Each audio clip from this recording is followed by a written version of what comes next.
গল্পের শুরুতে আমাদের দুশিমকে দেখানো হয়। তার বয়স 18 বছর, কিন্তু সে তার ফ্যামিলির মধ্যে সব থেকে পাওয়ারফুল ছিল। দুশিম আত্মাদেরকে দেখতে পেত।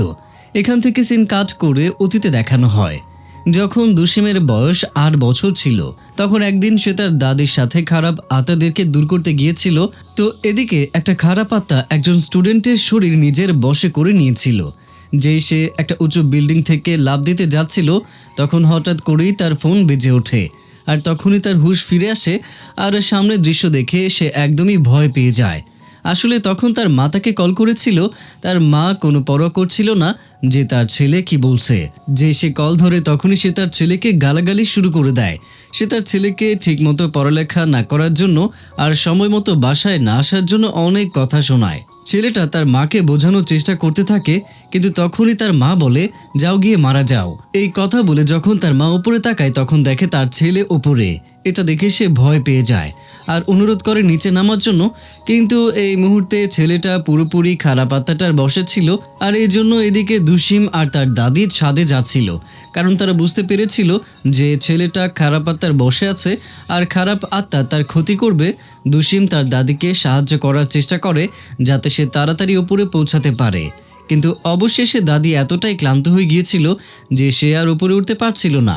তাই সে দুশিমকে ওই আত্মা তাড়ানোর দায়িত্ব দেয় আর বলে খারাপ আত্মারা ওই ছেলে মেয়েদের নিশানা বানাতো যাদের রেজাল্টটা খারাপ হতো। সে দুশিমকে আরও বলে যে ওই আত্মাকে যে কোনোভাবেই হোক ধরতে হবে। দুশিম এই কাজ করতে চাচ্ছিল না, কিন্তু তারপরেও দাদির জন্য সে একা মন্ত্র পড়তে পড়তে ছাদের দিকে যেতে থাকে। ছাদে গিয়ে দেখে ওই খারাপ আত্মা ছাদের কিনারায় দাঁড়িয়ে আছে। এই জন্য সে মন্ত্র পড়তে শুরু করে দেয়, কিন্তু হঠাৎ করেই সেই আত্মা অদৃশ্য হয়ে যায়। যেই দুশিম চেক করার জন্য এগিয়ে যায়, তখন হঠাৎ করে ওই আত্মা দুশিমের পেছনে চলে আসে। আত্মাটা দুশিমকে দেখে অনেক মজা পায়। আত্মাটা দুশিমকে পুরোপুরিভাবে ইগনোর করে। তখন দুশিম ওই মন্ত্র পড়ে, যেটা তার দাদি কিছুক্ষণ আগে তাকে শিখিয়ে দিয়েছিল। কিন্তু দুশিমের মন্ত্রের কোনো আসর তার উপরে পড়ছিল না। সেই সময় হঠাৎ করেই আত্মাটা দুশিমের কাছ দিয়ে দৌড়ে ছাদের কিনারায় যায় আর এরপর নিচে লাফ দেয়। এটা দেখে দুশিম ভয় পেয়ে যায়। এইভাবে ওই স্টুডেন্ট পুরোপুরিভাবে খারাপ আত্মার বশে চলে আসে। এরপর ওই খারাপ আত্মা আনন্দের সাথে রাস্তায় ঘুরতে থাকে, কিন্তু তখন হঠাৎ করেই একটা শক্তি তাকে চারপাশ থেকে ঘিরে ফেলে। তখন দেখা যায় দুশিমের দাদি ধীরে ধীরে মন্ত্র পড়তে পড়তে বাইরে আসে। খারাপ আত্মাটা দাদিকে টাকার লোভ দেখায়, কিন্তু দাদির টাকার প্রতি কোনো লোভ লালসা ছিল না। তারপর দাদি একটা কাপড়ের থলি বের করে আর মন্ত্র পড়ে। আর এখানে মন্ত্র শুনে আত্মা ভয় পেয়ে যায়, কিন্তু ওই আত্মা ওই থলির মধ্যে বন্দী হওয়ার আগে দুশিমকে অভিশাপ দেয়। আত্মা বলে, আমি ততদিন অপেক্ষা করব যতদিন দুশিমের 18 বছর না হয়।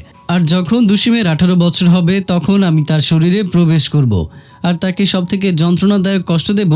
দাদি ওই আত্মাকে বন্ধ করার পর পেছনে ঘুরে ওই ছেলের রুহকে দেখতে পায়। তার নাম হুংসু ছিল। দাদি হুংসুকে যাওয়ার আগে বলে সে যেন তার মাকে আলবিদা বলে।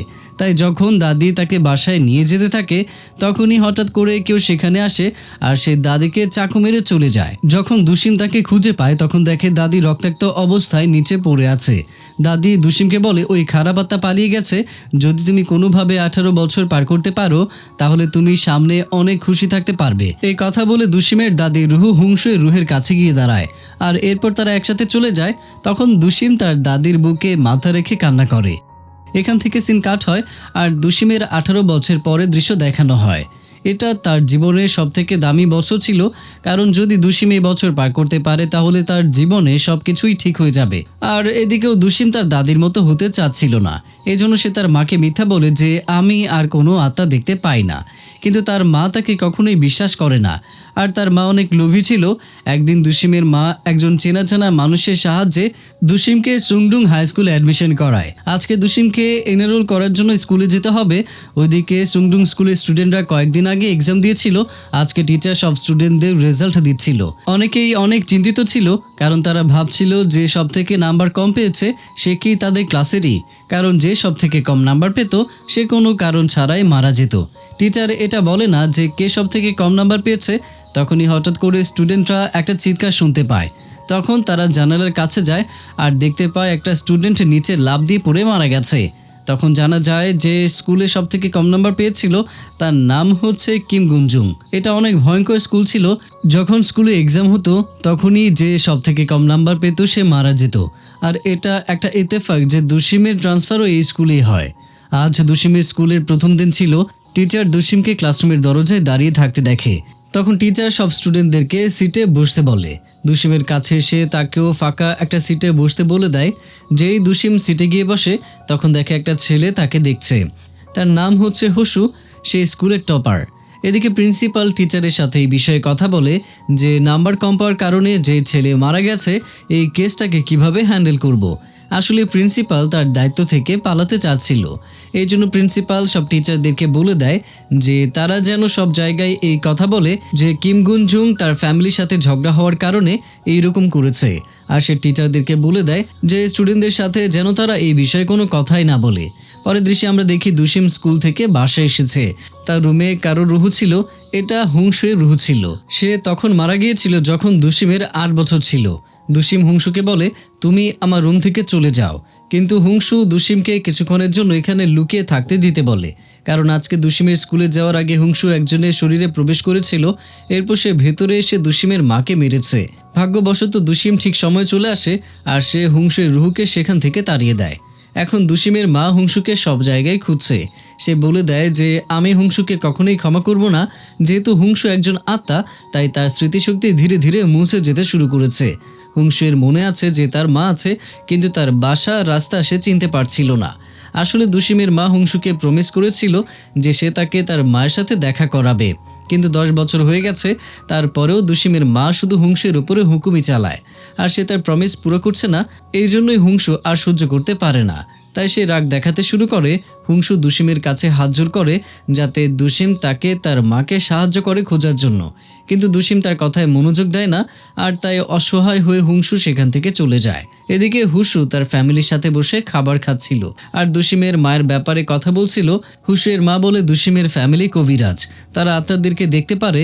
এই জন্য যখন দুশিম ক্লাসে এসেছিল তখন হুসু তাকে মনোযোগ দিয়ে দেখছিল। হুসু ভূতপ্রেত বিশ্বাস করতো না, তাই সে তার মাকে সাবধানে থাকতে বলে যাতে কেউ তাকে কথার জালে ফেলে টাকা না নিয়ে নেয়। 1 লক্ষ সাবস্ক্রাইবার পূর্ণ হওয়ার এই বিশেষ মুহূর্তে তোমাদের জন্য সারপ্রাইজ, আমাদের এই ভিশন ক্রাফট। তোমরা অনেকেই জানতে চেয়েছিলে কিভাবে আমরা কপিরাইট বাইপাস করে এত সুন্দর করে ভিডিও এডিট করি, কিভাবে চ্যানেল গ্রো করেছি এত দ্রুত, আর তাছাড়াও নানান প্রশ্ন। সবকিছু উত্তর নিয়ে আসছে আমাদের ভিশন ক্রাফট। তো যারা কন্টেন্ট ক্রিয়েশন নিয়ে সিরিয়াস তাদের সাথে দেখা হচ্ছে খুব শীঘ্রই। আর বিস্তারিত সবকিছু আছে কমেন্ট বক্সে। পরের দিন স্কুলে টিফিনের সময় একটা মেয়ে জোরে জোরে বলে যে যখন কিম গুনজুং ছাদ থেকে লাফ দেয় তখন দুশিম তার পাশেই ছিল। তখন বাকি ক্লাসমেটরাও মিথ্যে বলতে শুরু করে দেয় যে দুশিমই তাকে ধাক্কা দিয়েছে, কারণ তার চেহারায় আঘাতের চিহ্ন ছিল। তারা এটা জানতো না যে দুশিমের চেহারার আঘাত তখন পেয়েছিল যখন হুংসু তার মাকে মারছিল। ক্লাসের সব স্টুডেন্ট দুশিমের সামনেই তাকে দোষারোপ করছিল। আর যখনই দুশিম এসবের উত্তর দিতেই যাচ্ছিল তখনই হুসু সেখানে আসে আর বলে তুমি কি কুণ্ডুলি দেখতে পারো। আসলে সে চাচ্ছিল যে দুশিম তার আর একটা মেয়ের কুণ্ডুলি চেক করে দেখুক যে তার আর ওই মেয়ের কুণ্ডুলি ম্যাচ করে কিনা। এই কথা শুনে দুশিম ভাবতে থাকে যে যদি ক্লাসের সবাই জানতে পারে যে সে একজন কবিরাজ তাহলে সবাই তার সাথে কেমন ব্যবহার করবে। তারা সব দোষ তার উপরেই দিয়ে দেবে, সবাই তাকে বিরক্ত করার বাহানা খুঁজবে। দুশিম জানতো যে 18 বছর হওয়ার পরেই তার জীবনে অনেক কিছুই বদলে যাবে। এই জন্য সে ক্লাসমেটকে উত্তর দেওয়ার প্রয়োজন মনে করে না আর নিজের সব বই গুছিয়ে নিয়ে বাইরে যেতে থাকে। তখনই হুসু এগিয়ে আসে আর দুশিমকে থামিয়ে তাকে জড়িয়ে ধরে। আসলে হুসুয়ের শরীরে দুশিমের দাদির আত্মা প্রবেশ করেছিল। দাদি তাকে জড়িয়ে ধরে আর দুশিমকে সাহস দেয়। দুশিম চেনা কণ্ঠ শুনতে পায় আর দাদি বলে ডাকে। তখনই হুসু তার হুশে ফিরে আসে আর হতবাক হয়ে ক্লাসে সবাইকে দেখে। সে কিছুই বুঝতে পারছিল না যে সে কি করছে। তখন হুসুর বেস্ট ফ্রেন্ড ইন্নাম তাদের জড়িয়ে ধরার ভিডিও বানিয়েছিল। যখন সে ওই ভিডিও হুসুকে দেখায় তখন তার নিজের চোখে বিশ্বাস করতে পারে না। অবশেষে হুসু সবার হাসাহাসি আর তাকে নিয়ে মজা করার মধ্যে সে দুশিমকে নিয়ে বাইরে চলে যায়। বাইরে এসে হুসু দুশিমকে বোঝায় যে তোমাকে জড়িয়ে ধরার আমার কোনো ইচ্ছে ছিল না, আমার তো ওই সময়ের কথাও মনে নেই। তখন দুশিম বলে যে তোমার মধ্যে আমার কোনো ইন্টারেস্ট নেই আর আমাদের এই জন্য এত কাছে আসারও প্রয়োজন নেই। আর আমাদের মায়েরা একে অপরকে চেনে। হুসু এটাই ভাবছিল। যখন দুসিম চলে যেতে শুরু করে তখন দাদির আত্মা হুসুর মধ্যে আবারও প্রবেশ করে আর দুসিমকে বলে, 10 বছর আগে আমরা যে খারাপ আত্মা পেয়েছিলাম সেই আত্মা এই স্কুলে আছে। তার মানুষকে হত্যা করার পরিকল্পনা ঠিক আগের মতোই আছে। এই কথা শুনে দুসিম একটু ভয় পেয়ে যায়। দুসিম কল্পনা করতে পারেনি যে হুসুর শরীরে তার দাদির আত্মা ছিল। এই জন্য সে দুসিমকে মনোযোগ দিয়ে দেখতে বলে। যখন দুসিম শান্ত হয় আর তার চোখ খুলে তখন সে নিজের সামনে তার দাদিকে দেখতে পায়। দাদিকে দেখে দুসিম কান্না করে আর তাকে জড়িয়ে ধরে, কিন্তু ক্লাসমেটদের মনে হচ্ছিল যে দুসিম আর হুসু একে অপরকে জড়িয়ে ধরেছে। তখন দাদি বলে, ওই খারাপ আত্মা চলে এসেছে, সে সত্যি এসেছিল। দুসিমকে বড় হতে দেখে সেই আত্মা অনেক খুশি ছিল। আজও তার 10 বছর আগের কসমের কথা মনে ছিল। সে ওই কসম পুরো করার জন্য এসেছিল, কিন্তু দুসিম আর হুসু ওই আত্মার কাছে হেরে যায়। আর তখনই হঠাৎ করে সেখানে প্রিন্সিপাল আসে আর সে একটা কাপড়ের থলি দিয়ে ওই আত্মাটাকে কাবু করে। কিছুক্ষণ পর যখন হুসুর জ্ঞান ফেরে তখন দেখে সে স্কুলের মেডিকেল রুমে। তখন সে দেখে দুসিমের পেছনে হুংসের রুহ ছিল। অদ্ভুত কথা হলো যে এটা হুসু হুংসের রুহ দেখতে পাচ্ছিল। হুসু বিশ্বাস করতে পারছিল না, তাই সে তার চোখ মুছে আবারও তাকায়। দেখে হুংসু তার সামনে বসে আছে। হুসু এটা দেখে ভয় পেয়ে যায় আর পেছনে চলে যায়। কিন্তু এটা দেখে হুংসের মজা লাগে আর হুসুকে আরও ভয় দেখাতে শুরু করে। এসব দেখে দুসিম রেগে গিয়ে হুংসুকে সেখান থেকে সরিয়ে দেয়। কিন্তু বিশ্বাসই হচ্ছে না যে হুসু আত্মা দেখতে পারবে। যে দুসিম চলে যেতে শুরু করে তখন হুসু তাকে টেনে ধরে আর জিজ্ঞাসা করে, তুমি আমার সাথে কি করেছো? দুসিম কোনো উত্তর দেয় না। যখন দুসিম স্কুলের মাঠ দিয়ে যাচ্ছিল তখন প্রিন্সিপাল এক কোনায় লুকিয়ে থেকে দুসিমকে দেখছিল। সে কিছুক্ষণ আগেই মন্ত্র পড়ে ওই আত্মাকে কাপড়ের থলিতে বন্দি করে রেখেছিল। এরপর সে ওই আত্মাকে বলে যে তুমি আমার আর তোমার মধ্যে কন্ট্রাক্টের কথা ভুলবে না। সে শুধু ওই স্টুডেন্টদের শরীরে যেতে পারবে যে সব থেকে কম নাম্বার পাবে। প্রিন্সিপাল দুসিমের দাদিকে হুসুর শরীরে দেখেছিল আর এটা দেখে সে বুঝতে পেরে যায় যে দুসিমকে। এরপর যখন এদিকে দুসিম বাসায় আসে তখন দেখে হুংসু তার রুমে বসে আছে। হুংসুকে তার রুমে দেখে দুসিম তাকে অনেক কথা শোনায়। আসলে হুংসু এটা নিয়ে চিন্তায় ছিল যে হুসু তাকে কিভাবে দেখতে পাচ্ছে। দুসিম বলে, হয়তো দাদি তার শরীরে আসার কারণে এরকম হয়েছে। এই কারণে হয়তো হুসুর শরীরে পরিবর্তন হয়েছে, এই জন্য হুসু তার মতো আত্মাদের দেখতে পায়। ওইদিকে হুসু যখন তার বাসায় যায় তখন সে সেখানেও আত্মা দেখতে পায়। আত্মা দেখে সে এতটাই ভয় পেয়ে যায় যে সে সেখান থেকে দৌড়ে চলে যায়। এরপর হুসু দুসিমকে খুঁজতে তার বাসায় আসে আর দুসিমকে টাকা দিয়ে বলে, আমাকে আগের মতো করে দাও। এসব কথা শুনে দুসিম হুসুর হাত ধরে টেনে বাইরে নিয়ে আসে আর তাকে তাড়াতাড়ি সেখান থেকে চলে যেতে বলে। আর দুসিম এটাও বলে যে আমি ইচ্ছে করে তোমাকে এরকম বানাইনি, এই জন্য আমি তোমাকে ঠিক হতে কোনো সাহায্য করতে পারবো না। এমনিতেও আমি ছোটবেলা থেকেই আত্মা দেখে আসছি। আমি যে দুনিয়া দেখতে পাই সেটা সাধারণ মানুষের দুনিয়া থেকে অনেক আলাদা। এইসব শোনার পর হুসুর দুসিমের দুনিয়ার ব্যাপারে জানার কৌতূহল হয়, তাই সে জিজ্ঞাসা করে, আমিও কি সেই দুনিয়া দেখতে পারি? তখন দুসিম তার হাত ঘষে নিয়ে হুসুর চোখের উপরে রাখে। একটু পর যখন দুসিম তার চোখ থেকে হাত সরায় তখন হুসু চোখ খোলে আর তখন হুসু শুধু দুসিমের আওয়াজ শুনতে পায় যে আমার দুনিয়ায় তোমাকে স্বাগতম। আর দেখতে দেখতে তাদের দুজনকে আত্মারা ঘিরে ফেলে। আত্মা দেখে হুসু ভয় পেয়ে যায় আর দুসিমের হাত চেপে ধরে আর তাকে কোনো রাস্তা দিয়ে বের করতে বলে, কিন্তু দুসিম তাকে ইগনোর করে আর সেখান থেকে চলে যায়। হুসু সাহায্যের জন্য চিৎকার করতে থাকে, কিন্তু চিৎকার করেও কোনো লাভ হয় না। তখন হুসু দুসিমের মতো করে হাত ঘষে তার চোখের উপরে রাখে, কিন্তু যেই সে হাত সরায় তখন দেখে আত্মা সেখানে আছে। এটা দেখে সে ভয় পেয়ে যায় আর সেখান থেকে পালিয়ে যায়। এদিকে কিছুক্ষণ পর দুসিম দরজা খুলে বাইরে দেখে, কিন্তু দেখে যে তার আগে হুসু আর তার বাকি আত্মারা চলে গিয়েছে। এটা দেখে দুসিমের একটু চিন্তা হয়, কিন্তু এরপর সে ভাবে কিছুক্ষণ পর সে একাই নর্মাল হয়ে যাবে। ওইদিকে হুসু আত্মাদের থেকে জীবন বাঁচানোর জন্য বাসস্ট্যান্ড পর্যন্ত পৌঁছে যায়। এরপর যখন হুসু বাসে ওঠে তখন দেখে বাসের ভেতরে সে একা। আশেপাশে কোনো আত্মা দেখতে না পেয়ে শান্তি পায়, কিন্তু যেই বাস পরের বাস স্টপে থামে তখন হুসু সেখানে আরো দুজন আত্মা দেখতে পায়। কিন্তু সে তাড়াতাড়ি অন্যদিকে ঘুরে যেন সে কিছু দেখতেই পায়নি। কিন্তু এই দুজন আত্মা বুঝতে পেরে যায় যে হুসু তাদেরকে দেখে ফেলেছে। তখন হুসু ড্রাইভারকে তাড়াতাড়ি বাস চালাতে বলে, কিন্তু যেই হুসু পেছনে ঘুরে তখন সে দেখতে পায় যে তার আশেপাশে অনেক আত্মা বসে আছে। ধীরে ধীরে বাসের ভেতরে অনেক আত্মা চলে আসে। হুসু এতটাই ভয় পেয়ে গিয়েছিল যে সে সারা রাস্তা চিৎকার করতে করতে যায়। পরের দিন হুসু স্কুলে আসে না। তার সিট খালি দেখে দুসিমের তার জন্য চিন্তা হয়। ক্লাসে সবার মনে হয় দুসিম হুসুর সাথে কিছু করেছে, এই জন্য তারা নানা রকমের কথা বলতে শুরু করে। কিন্তু দুসিম এসব কিছুতে মনোযোগ দেয় না। তখনই সেখানে একজন স্টুডেন্ট দৌড়াতে দৌড়াতে আসে আর সবাইকে বলে এক্সাম শুরু হতে চলেছে। ওইদিকে দুশিম হুশুর বাসায় যায় আর হুশুকে বলে আত্মারাও নিজের মনের কথা বলে। আত্মারা আমাকে দেখে ভয় পায়, এই জন্য তারা আমার আশেপাশে আসে না। দুশিমের এই কথা শুনে হুশু হাসে। এরপর সে হুশুকে বলে স্কুলে এক্সাম মোকাবেলা হতে চলেছে, তাই যদি তুমি না চাও যে আমি তোমার ফার্স্ট পজিশন কেড়ে না নিই তাহলে তোমাকে স্কুলে আসতে হবে। দুশিমের এসব কথা শুনে হুশু অবশেষে হাসে। আর যখন হুশুর মা হুশুর হাসি শুনতে পায় তখন তার চিন্তা দূর হয়ে যায়। এরপর হুশু দুশিমকে ইন্নামের রেস্টুরেন্টে নিয়ে যায়। সেখানে হুশু ইন্নামকে লেখাপড়াও সাহায্য করে, কারণ ইন্নাম লেখাপড়ায় অনেক দুর্বল ছিল। এই জন্য সে ভয় ছিল যে যদি সে লাস্ট নাম্বারে চলে আসে তখন হঠাৎ করেই দুশিম ইন্নামের বাবার আত্মা দেখতে পায়। দুশিম তার মেসেজ ইন্নামের কাছে পৌঁছাতে তাকে সাহায্য করে। সে তার ছেলেকে মেহনত করতে দেখতে চাচ্ছিল, এই জন্য সে মাথা উঁচু করে দুশিমকে শুকরিয়া জানায়। প্রথমবার দুশিমের মনে হয় আত্মা দেখতে পাও কোনো খারাপ কিছু না। ওইদিকে বাসায় দুশিমের মা দুশিমের দাদির ছবি দেখে আর তার দেওয়া কাজের কথা মনে করে। আসলে দাদি চাচ্ছিল যে দুশিমের ট্রান্সফার ওই স্কুলেই হোক, কারণ সে জানতে পেরেছিল যে ওই স্কুলে একটা শয়তান আত্মা আছে। দাদি জেনে শুনেই দুশিমকে ওই স্কুলে ট্রান্সফার করতে বলেছিল। দুশিমের মা এটা করতে চাচ্ছিল না, কারণ এটা করলে দুশিমের জীবনে বিপদ আসতে পারে।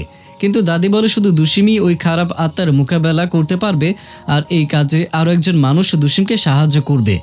আর সে আর অন্য কেউই নয় বরং হুশুই ছিল। তাকে দাদি দুশিমের সাথে লড়াই করার জন্য বেছে নিয়েছিল।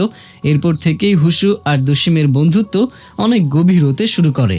যখন তারা কয়েকদিন আগে জড়িয়ে ধরার বিষয় নিয়ে কথা বলে তখন হুশু আবারও দুশিমকে জড়িয়ে ধরে আর বলে আমার আগেরবার জড়িয়ে ধরার কথা মনে নেই, এজন্য আমি ওই ফিলিংস অনুভব করার জন্য আবারও এরকম করছি। কিন্তু দুশিম লজ্জা পেয়ে তাকে ধাক্কা দেয়। ওই রাতে হুশু অনেক খুশি ছিল, কারণ সে দুশিমকে পছন্দ করতে শুরু করেছে। দুশিমও যাওয়ার সময় হুশুকে দেখে আর তারও মনে হয় যে সেও হয়তো দুশিমের খুব কাছে যাচ্ছে। এখান থেকে সিন কাট হয়ে আমাদের এক্সামের সময় দেখানো হয়। এক্সামের সময় ইন্নাম ঘুমাচ্ছিল। যখন টিচার এদিকে খেয়াল না করে তখন দুশিম তার পাশে বসা ইন্নামকে ডেকে তোলে। হুশু এটা দেখতে পায় আর হাসে। আসলে ইন্নাম হুশুর সব থেকে ভালো বন্ধু ছিল, তাই সে চাচ্ছিল না যে ইন্নাম কোনো কারণ ছাড়াই মৃত্যুর শিকার হোক। এক্সামের পর হুশু আর দুশিম একসাথে বসে কথা বলছিল। তখন হুশু দুশিমকে শুকরিয়া জানায়, কারণ সে ইন্নামকে জাগিয়ে দিয়েছিল। কারণ দুশিম জানতে পেরেছিল যে স্টুডেন্ট সব থেকে কম নাম্বার পায় তারাই মারা যেত। দুশিম বলে আমার মনে হয় যে স্কুলে এমন কেউ আছে যে সব থেকে কম নাম্বার পায় তাকে নিশানা বানায়।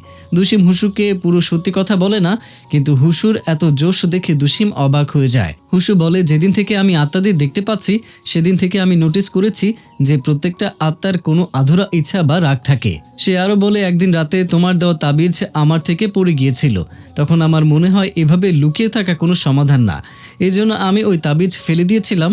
এরপর আমি বাসে বসে আত্মাদের কথা শুনতে লাগলাম। তখন আমি অনুভব করলাম যে আত্মারা শুধু ওই কথাগুলি বলতে চায় যেগুলো তারা স্বীকার করতে পারছিল না। আমার বিশ্বাস হয় না যে তাদের গল্প এতটা অদ্ভুত আর ইমোশনাল হবে। যখন আত্মারা তাদের কথা শেষ করে তখন হুশুও তার গল্প শোনায়। হুশু বলে আমি একটা মেয়েকে পছন্দ করি, সে আমার জীবনের প্রথম ভালোবাসা। আমি বুঝতে পারছি না যে আমি কি করব। হুশুর প্রেম কাহিনী শুনে সব ভূত সেখান থেকে চলে যায়। মনে হয় তাদের কাছেও হুশুর ভালোবাসার সমস্যার কোনো সমাধান নেই। হুশুর গল্প শুনে দুশিম হতবাক হয়ে যায়, কিন্তু সে এটা জানতো না যে হুশু যেই মেয়ের কথা বলছে সে আর অন্য কেউই নয় বরং দুশিম নিজেই। এরপর যখন দুশিম স্কুল থেকে বাসায় যাচ্ছিল তখন হঠাৎ করে তার সুচংয়ের সাথে দেখা হয়ে যায়। সুচং আগে থেকেই হুশুকে পছন্দ করত আর এই কথা সবাই জানতো। যেই দিন থেকে দুশিম এসেছে সেই দিন থেকে সুচং তার পজিশন হারিয়ে ফেলার ভয় পায়। আসলে সুচং জানতে পেরে গিয়েছিল যে হুশু আর দুশিম ওই কবিরাজের বাসায় গিয়েছিল, তাই এখন সে সব সত্যি জানতে চায়। দুশিম যে নিজেই একজন কবিরাজ এই কথা সে লুকিয়ে রাখতে চাচ্ছিল, কিন্তু তখনই সেখানে দুশিমের মা আসে আর সে সব সত্যি বলে দেয়। তখন সুচং দুশিমকে একটা শর্ত দেয় যে তুমি যদি হুশুর থেকে দূরে থাকো তাহলে আমি এই কথা কাউকেই বলবো না। পরদিন স্কুলে দুশিম হুশুর সাথে অনেক খারাপ ব্যবহার করে। দুশিমকে এতটা পরিবর্তন হতে দেখে হুশু অনেক কষ্ট পায়। এরপর দুশিম সেই জায়গায় যায় যেখানে তার ফ্রেন্ডের মৃত্যু হয়েছিল। তখন সে মাটিতে রক্তের চিহ্ন দেখতে পায়। তখন তার প্রথম দিনের কথা মনে পড়ে যায়, যখন সে স্কুলের গেটের দিকে দৌড়ে যাচ্ছিল আর তখন হঠাৎ করেই তার ফ্রেন্ড উপর থেকে নিচে পড়ে যায়। তখন সে সেদিকে খেয়াল করেনি, কিন্তু সে জানতো না যে এরপর থেকে তার ফ্রেন্ডের আত্মা তার সাথে কথা বলতে আসবে। দুশিমের ফ্রেন্ড দুশিমকে বলে আমি মারা যেতে চাইনি, ঠিক তখনই তার শরীরে একটা খারাপ আত্মা বশ করে নিয়েছিল। দুশিম বুঝতে পেরেছিল যে তার ফ্রেন্ডের রুহু ওই খারাপ আত্মার বশে ছিল। এরপর যখন সে বাসের জন্য বসেছিল তখন হুংসুয়ের আত্মা তাকে বিরক্ত করছিল। দুশিম রেগে গিয়ে তাকে সেখান থেকে চলে যেতে বলে, কিন্তু তার পাশে দাঁড়ানো তার ফ্রেন্ড মনে করে দুশিম তাকে চলে যেতে বলেছে। এর আগে সে দুশিমকেই মারতে যাচ্ছিল, কিন্তু তখনই সেই সময় সেখানে হুসু আসে আর তাকে থামায়। হুসুকে দেখেই ওই মেয়েটার মন নরম হয়ে যায়। সে তাদের সম্পর্ক নিয়ে মজা করে। দুশিম তাদের ইগনোর করে আর সেখান থেকে চলে যায়। যখন হুসু দুশিমের পেছনে পেছনে যায় তখন দুশিম তাকে বলে যে স্কুলে একটা শয়তান আত্মা আছে, আর ওই আত্মা শুধু ওই স্টুডেন্টদেরকে মারে যারা সব থেকে কম নাম্বার পায়। তাই তোমাকে আমার জন্য চিন্তা করতে হবে না। দুশিম আরও বলে তোমাকে ইন্নামের খেয়াল রাখা উচিত। এসব শুনে হুসু তার পিছু করা ছেড়ে দেয়। তো সন্ধ্যায় হুসু বাসায় এসে আর নিজেকে আটকে রাখতে পারে না, তাই সে দুশিমকে মেসেজ করে। আসলে সে দুশিমের সাথে দেখা করে সামনাসামনি কথা বলতে চাচ্ছিল। আর যেই হুসু বাসা থেকে বের হয়ে যেতে শুরু করে তখন তার সাথে সুচুং দেখা করতে আসে। হুসু তাকে ইগনোর করে সেখান থেকে চলে যায়। সুচুং বুঝতে পেরে যায় যে হুসু দুশিমের সাথে দেখা করতে যাচ্ছে। তখন সুচুং হুসুকে হুমকি দেয় আর বলে তুমি আমাকে রাগিয়ে দিও না, কিন্তু হুসু তার কথায় পাত্তা দেয় না। এটা দেখে সুচুংয়ের আরও অনেক রাগ হয়। এদিকে হুসু যখন দুশিমকে খুঁজে বের করে তখন সে তাড়াতাড়ি ওই শয়তান আত্মার ব্যাপারে জিজ্ঞেস করে। দুশিম বলে তাকে ধরার কোনো রাস্তা নেই, আমরা শুধু দোয়া করতে পারি যাতে লাস্ট নাম্বারে আমাদের ফ্রেন্ডের মধ্যে কেউ না হয়। পরের দিন যখন দুশিম ক্লাসে আসে তখন জানতে পারে যে ক্লাসের সবাই জানতে পেরে গেছে যে সে একজন কবিরাজ। তখন সবাই দুশিমকে নিয়ে মজা করে আর তাকে নিয়ে নানা রকম কথা বলে। এসব শুনে দুশিম বুঝতে পেরে যায় যে এসব কিছু সুচুংয়ের কাজ। তখনই টিচার ক্লাসে আসে আর সবাইকে চুপচাপ যার যার সিটে বসতে বলে। আগের এক্সামের রেজাল্ট চলে এসেছিল আর এবার ইন্নাম সব থেকে কম নাম্বার পেয়েছিল। এই কথা শুনে হুসুর অবস্থা খারাপ হয়ে যায়, কিন্তু ইন্নাম এমনভাবে হাসছিল যে তাকে দেখে মনে হচ্ছিল যে কিছুই হয়নি।